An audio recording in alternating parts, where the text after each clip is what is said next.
Sky Athena, and today I'm bringing a book review of Aya, Life in Yop City by Marguerite Abouet and Clément Oubrerie. I read this graphic novel because of Blackathon. One of the challenges for Blackathon is to read a graphic novel or a comic with a black main character. And I bought and read this book based on the recommendation of my friend Charlie Brook. She really liked this.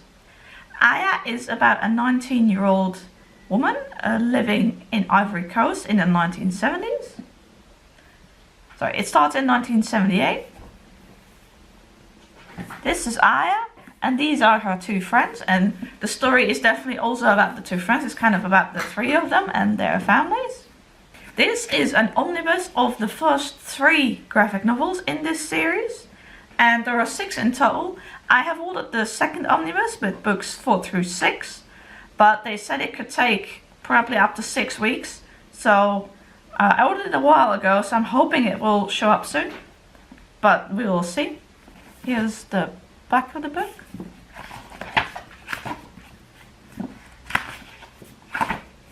I quite like that in the beginning of the book you have these 2 pages with like the most important characters and their names and what they look like. And I found this quite helpful because I'm not the best with like remembering like character names and what they look like and everything.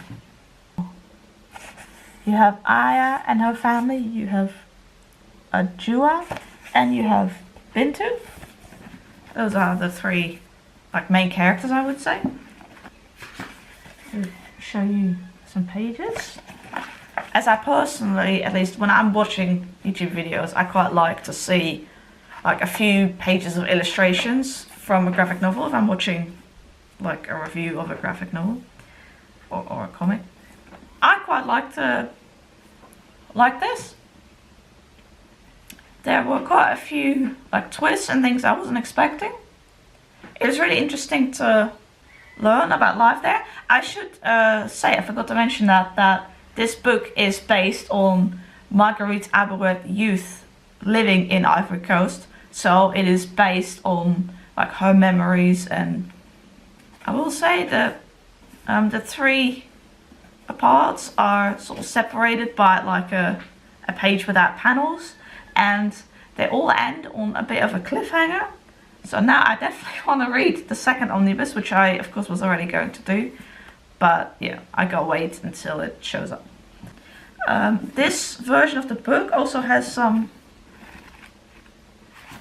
bonus content, so all of this is like some extra things at the story. There is this glossary, which I found very handy for some specific words that they used back then, or still use, I don't know, but this was quite helpful. I referred to that several times.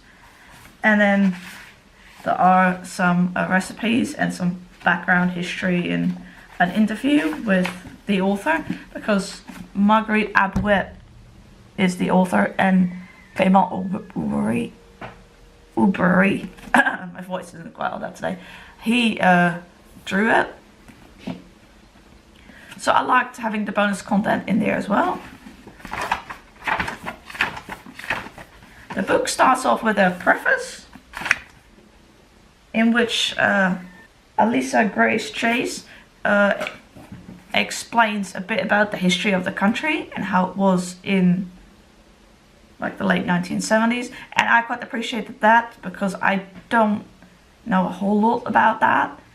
I have had history. I have been taught about history in school, but it's been a while, and yeah, so I really appreciated that there was some background information as well. It was really interesting to read about the lives of these characters and their families, and I like the art style as well. I like the coloring that was used. Yeah. In short, I quite liked reading this, yes. And I would not have heard of this book if it wasn't for Blackathon and Charlie telling me about this book. So I would like to thank all 3 of the hosts of Blackathon and my friend Charlie, because otherwise I wouldn't have heard about this book probably, and I wouldn't have read it. And yeah, overall I really like this, and it's also nice to learn a bit more about the country, and I look forward to read the second omnibus, hopefully in March. I'm still hoping it will come soon, but the 6-week limit, the end of it, is in March, so hopefully I'll at least have it in March. It is currently February, the month of Blackathon, and yeah, I really like this. Thank you very much for watching this review, and I hope to see you in my next video. Bye!